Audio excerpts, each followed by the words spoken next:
COVID-19 has reached almost all parts of the world. Just when we thought we're getting away from COVID-19, Omicron emerged. Since it has emerged in mid-November, Omicron has spread across the globe like wildfire. Though it has milder symptoms, almost the same as seasonal flu, the World Health Organization has warned that Omicron cannot be dismissed as a common cold or a mild disease, and there are reasons to worry about it. People with diabetes and heart disease can face severe complications. In fact, many people are now being diagnosed with long COVID symptoms. Due to the previous lockdown and work-from-home culture, people's lifestyles are already severely disrupted.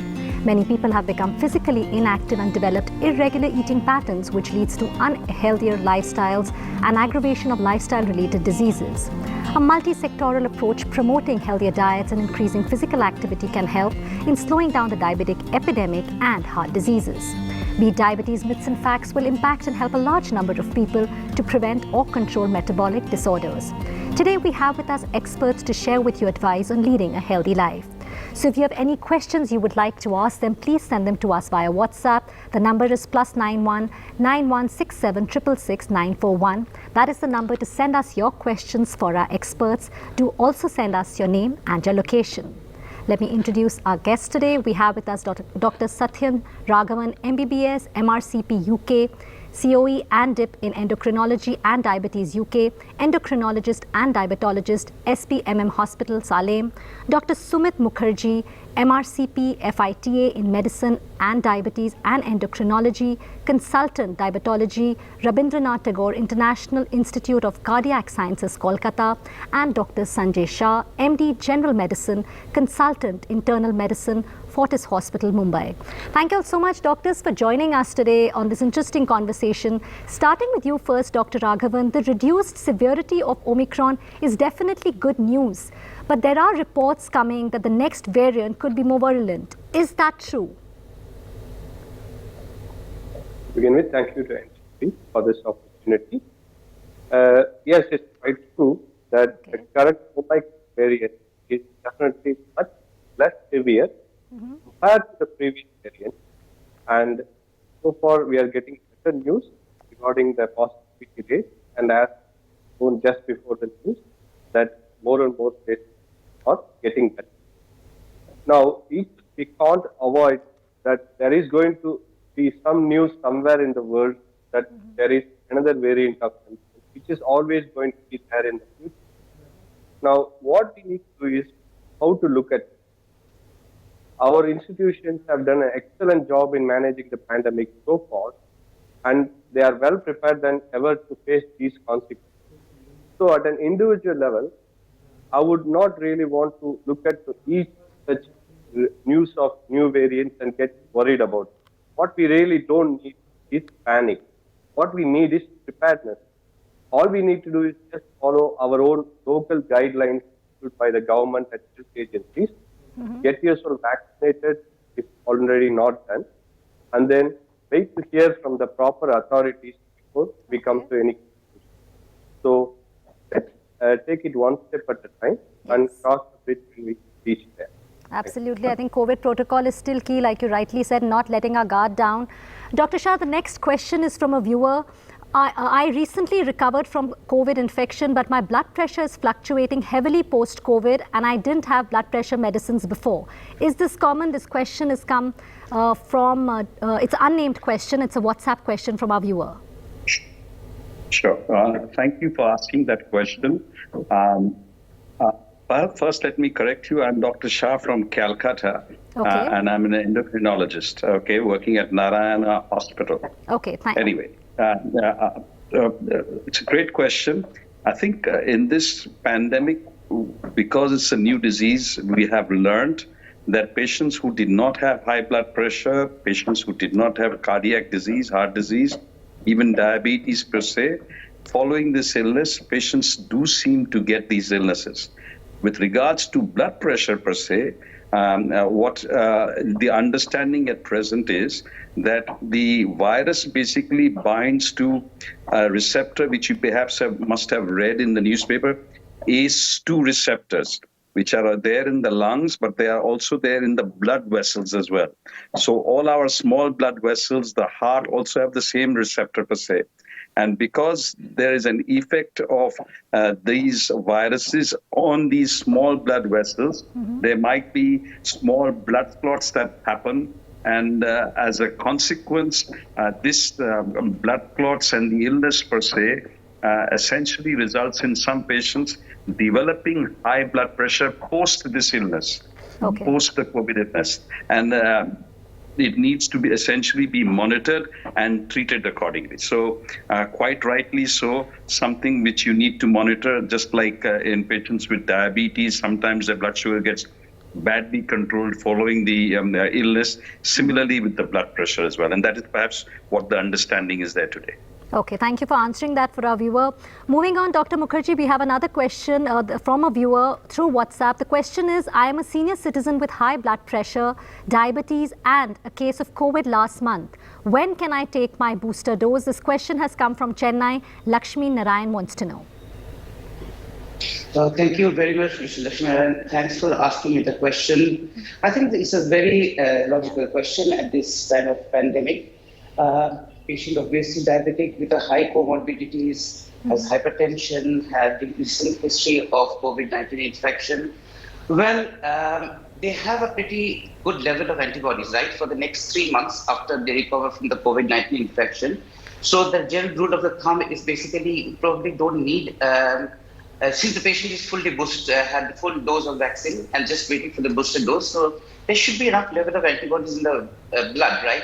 But still, we know with the booster dose, we can shoot up the level of protective antibodies by as much as 75% from the pre-booster dose level. So after the COVID, probably for 3 months, there is no chance of infection because there is a sufficient amount of antibodies in the blood. But I ask the patient to take the booster dose within 3 months, if possible, definitely. 9 months, okay, if the government rules allow, but probably doesn't apply here. Here, I would say 3 months because the patient is such high COVID comorbidities. Okay, so 3 months, that's the answer, Ms. Lakshmi. Dr. Raghavan, if the HbA1c test result 5.7 is considered to be pre-diabetes, then can it be permanently maintained at this level? And if yes, how can this be done? This is also a question from a viewer. Farhat from Pune is asking this. Thank you.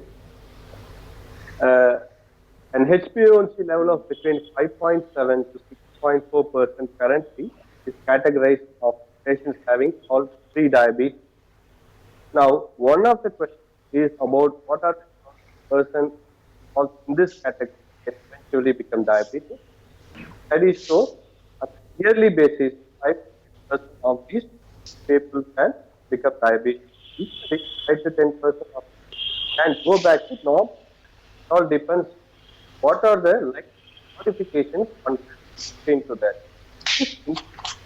The important trying to 5 to 10%. Also, 30 to 1 hour, 30 minutes to 1 hour per day, and also down alcohol and stop profit. Now, the pre-diabetes is not only a question of progressing to diabetes.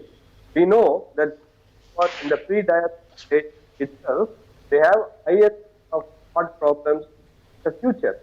So, it gives us an opportunity to work with your doctor to work on all other aspects like reducing your weight. If you have high blood, get it treated up. Okay. All these interventions. Okay. So, you need to see this tactics rather than a thing. Okay. So I think it's again the whole thing is lifestyle modification. I think the key here is holistically looking at it. Moving on, Dr. Mukherjee, is it normal for blood sugar levels to fluctuate, and how can a person stop his or her blood sugar from fluctuating? Because this is something one regularly sees that the sugar is going up and down. So how does one control it? Very good question. Yeah. Thanks for asking me the question. Whoever was put the question forward. Yeah, I mean, diabetes, we face a huge problem, right? We have a very high. Some of the patients, they have very high glycemic excursion. What I mean glycemic excursion is in a particular day, they can have a fasting sugar of 130. The very next day, they can have a fasting sugar of 180. The PP can be 230. One day, it can be 130. So there is a huge degree of glycemic excursion. This is called the blood sugar excursion. It can happen in a particular day, that is intraday or interday, between the 2 days, right? Now, the thing is this glycemic excursion, right? The huge surge in blood sugar level, that is an independent risk factor of developing of premature cardiovascular disease. So we try to use medicine, right, which helps to reduce the blood sugar, and not only that, keep the blood sugar in time in range. There is something called time in range. That is, at any given time of the day in a 24-hour period, the blood sugar should ideally be in the range of 80 to 180. So that is the time in range. So it's not only about controlling the blood sugar, but it's also about controlling the blood sugar with the least blood sugar excursion, blood sugar going hee-haw up and down with a single dose of the medicine. Now, these days, we have also medicines which help to control not only blood sugar, but control it without having huge blood glucose variability. And also, I also stress that diet is also important, right? Because our food, we Indians, is such a high in carbohydrate intake, right? So if we take food which has got high glycemic index, there's something called glycemic index, and glucose load in the food, it can vary from day to day. So if we take a high carbohydrate-rich meal one day, then the blood sugar after meal will be high. If the carbohydrate content or the glycemic index is low, then it should be low. So it can happen, blood sugar level variability is very common, and it's a very important risk factor for a premature heart attack. So like you rightly said, fluctuating of blood sugar needs to be controlled. Yes, and I think an important takeaway from here is, diet, controlling and eating the right kind of food. Yes. Moving on, Dr. Shah, for people with diabetes, what should be the frequency of measuring blood pressure? And how can they detect hypertension early? And are there certain symptoms that they should be looking out for? Again, a very nice question. Now, in diabetes, it is well recognized that it's a silent disease largely till you develop complications, some problems. High blood pressure is similarly a silent disease. You may not be able to catch it early on unless you actually measure it. Now, for patients with diabetes, it is easy. If you have diabetes, you visit your doctor every 3 or 6 months, and you must not only have your blood sugar checked, but also have your blood pressure checked. And that basically ensures that even though you're reasonably feeling well, that you have checked your blood pressure, because blood pressure is a silent disease. Yes. Now, for blood pressure to get symptoms, your blood pressure has to be reasonably fairly high, okay? So when it perhaps is more than 160 or 70, by more than 100 diastolic, 110 diastolic, patients tend to get perhaps headaches in the back of your head. Perhaps you can get some visual disturbances, you can get palpitations, you may get out of breath, but all that basically tells you that you actually have damaged maybe your heart, or is it affecting your eye or brain. But we want to catch this early. So each visit to the doctor, get your blood pressure checked, and that perhaps should be at least 3 monthly or 6 monthly per se. I think that is really well explained, that one should not take blood pressure lightly as well. Look out for the symptoms, and like you rightly said, go to the doctor as and when required. So on that note, we're going to be taking a really short break. We'll come back and this discussion will continue.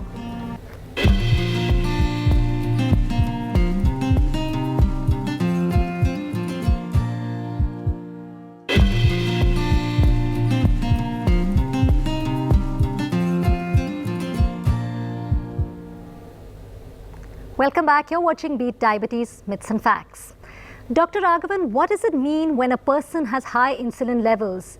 Is this bad, and what can it cause? How dangerous it is? Thank you. That's a very interesting question, because I presume that is high insulin level in blood. Yes. Now, this is not routinely checked unless this was specifically requested by a specialist for a particular purpose. Now, commonly, what happens is, whenever our normal level of insulin don't work in our body well, then our pancreas is basically overworking to pump up more insulin.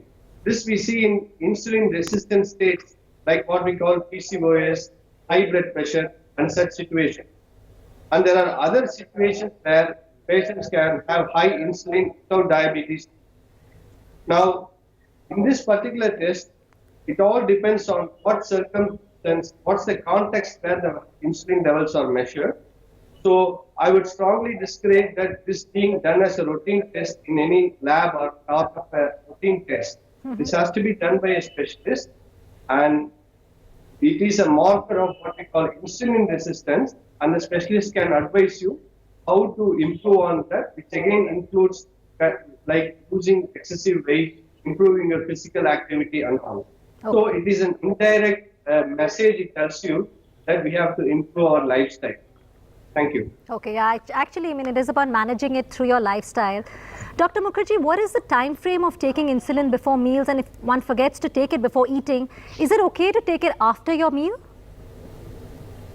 Very good question. Very good question. I think it's a very important question that patients ask us in everyday, day-to-day basis, right? Normally, insulin are two types, right? One insulin you take to control your fasting sugar that you take normally in bedtime. And there's another type of insulin which you take before meal to control the after meal blood sugar rise, right? So a lot of times the patient tells us that, listen, we have to go to a wedding or we have to go to a birthday party, right? So what I'm supposed to do? I'm supposed to be eating out. I'm not at home. So this problem doesn't arise in the home setting, right? But it's when you are going out. But these days, what I tell my patients is now we have insulin available as a pen. It's just like a normal pen, right? So and you can easily portable. You can carry it in your bag. So if you're having a meal outside, say in a restaurant, or you're going to a wedding or any reception or any events, if you have the dinner over there, so why you can't take it easily with the pen? Yeah, just with the pen. So if that's possible, but then sometimes patients are hesitant even to take the insulin in front of other people. They don't want to do that. We say inconvenience. So then probably now we have different sorts of newer insulins which works very quick, which has much shorter duration of action. They even can be taken after meal. So, and possibly if it can be taken 30 minutes after even a dinner, having a dinner outside, come back home and take it, it works its purpose. But even that, if that not can be done, then it's probably best to avoid taking the pre-dinner insulin for that particular day. And then you can carry on the rest of the day. Sure. So, yes, that's important for the patient, right? With the pen and the newer insulin, it's made life a lot easier for the patient. But because previously there used to be pen and syringe, patient used to have to draw the insulin and then inject it herself. But now we come with a pre-filled pen and syringes, so it's easy to take. Okay, no, thank you so much for clarifying that. Dr. Shah, again, when we know that hypertension is a silent killer, so what is white coat hypertension and masked hypertension, and which one is clinically significant? And, you know, sometimes one really can't tell the difference. So can you help us differentiate between the two? Thank you for asking that question. You seem to have very well-informed viewers per se. So I think just give me a minute with respect to white coat hypertension. It is when a patient's blood pressure remains normal otherwise, but rises when he comes in contact with the doctor or comes to visit at the hospital or being measured by a paramedic. So at that time, the blood pressure goes up, and this is sort of transient, but the rest of the day, perhaps it is normal. Now, with respect to masked hypertension, it's the other way around. In terms of when the doctor or the paramedic measures it at the hospital or clinic, the blood pressure is normal, but the blood pressures are high at other times of the day. And that may be at the office, at work, perhaps, or at home, depending upon circumstances. Some of the sort of science behind this is stress is perhaps what drives some of it. So if you feel stressed while coming to the hospital as to what the doctor or the paramedic may say, your blood pressure rises. Similarly, if you have a difficult job that you're doing, stressed by the boss, or maybe if you have a sort of stress at home in terms of a difficult spouse or perhaps children or whatever it is. So this drives the blood pressure. Now, how do you find out that this is what you have? Now, when a patient gets blood pressure related complications, so be it, say, the heart, the kidney, or the eye disease that you get from high blood pressure, then it may ring a bell in somebody with that maybe he's having blood pressure of this variety, be it white coat or be it masked hypertension. Now, you want to know it before that. So the world has moved on from simple measurement of blood pressure at the office with the blood pressure machine that we all have. Now we can order it from the sort of Amazons or the Flipkarts of the world. You can measure your own blood pressures. But the science has moved on to something what we call 24-hour blood pressure monitoring. So that's a special equipment which measures, which is just similar to the blood pressure machine that you have at home if you have one. And basically it records your blood pressure depending upon how frequently you want to measure it, perhaps every 15 minutes or every half an hour, and keeps recording it. And you have this 24-hour blood pressure. So while you are at work, while you're driving, while you're at the hospital, while you're sleeping, it records your blood pressure. And that basically has certain normative values. So if that doesn't fall into those normal values, then you're considered to have high blood pressure. So increasingly, we are doing this kind of test in patients to find out, do they have blood pressures at other times when they perhaps don't seem to have high blood pressure when they're visiting the clinic. So this is exactly how basically we go about dealing with it. I think that's really well explained, because a lot of times a person doesn't know I think you've explained that really well, and it'll help clarify, and a lot of people understand their blood pressure. Dr. Raghavan, is it true that females, with diabetes often have more serious complications and a greater risk of death than males? Thank you. I think that's probably a very good question, because it has an important implication, because the increased risk of complications from diabetes in women is very much undervalued in our country. Now, yes, the clinical research does show that the problems from diabetes, both to their health and the increased risk of death, are both more for women. Now, what we can do about it? We can divide it into those what we call a modifiable risk factors. That means there are things which we can still do, even though they are women. We also know that once a woman reaches menopause, the risk of heart disease significantly increases. So the main step or the main word is awareness. We should really try to diagnose it as early as possible, and especially in special risk groups, those who have a family history of diabetes, those who have PCOS, and those who have thyroid disorders like that. So the earlier we pick up these patients with diabetes, the earlier we can intervene. And there are a lot of practical issues that complying with the treatment, coming to follow regularly, and seeing diabetes not just as numbers, as a whole package of heart, kidney, and other organs.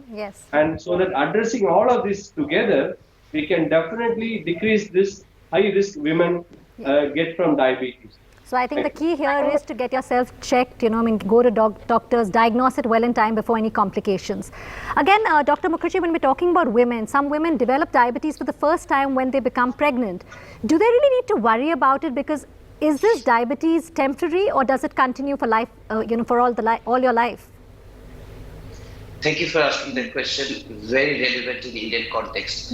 As it is, we know that we Indians are predisposed to having diabetes at a much earlier age than the Western counterpart. And the average prevalence of gestational diabetes is around 15%. So out of 100 pregnancies, 15 patients will have what is called a GDM. What is a GDM? And GDM means gestational diabetes mellitus. That is the diabetes which happens during pregnancy. So normally it's picked up, firstly you should do a routine sugar check when the patient comes to the clinic first, right? Newly diagnosed with pregnancy, and then if the patient is diabetic, turns out to have blood sugar high, then the patient actually has a pre-existing diabetes which is undiagnosed, which has now been diagnosed because a part of the routine checkup during the pregnancy. So that is an entirely different aspect altogether. So this patient is already a diabetic, hasn't been diagnosed as yet, but now has become pregnant, so diabetes is picked up. Now, what we're talking about today, I think, is mostly what is called a gestational diabetes. And this happens when you do a blood sugar test between 26 to 28 weeks. That is between 6 months to 7 months of pregnancy. Now, this patient, as the name suggests, gestational diabetes. Once the pregnancy is over, gestation is over, then immediately the high blood sugar is resolved, right? So, but the thing remains is there is 30% chance. So what happens, even if your diabetes is resolved, 30% of the patient diabetes doesn't resolve. They go on to develop frank diabetes. 30% patient diabetes resolves but comes back within 5 years, and 30% of the patient they don't turn out to be diabetes within 5 years. Okay. But what is important that if you have a strong family history of diabetes, so one needs to take obese, extra care. PCOE, you should be on a regular monitoring, at least once yearly for sugar, and ideally you should be on a particular group of medicine called metformin, so that it doesn't onset diabetes. I think, and that's the reason why they call diabetes. I mean, they say it's about managing the disease well. So, knowing your history, taking care of that. So thank you so much, doctors, for joining us and sharing all your expertise with us and our viewers. Thank you so much for watching.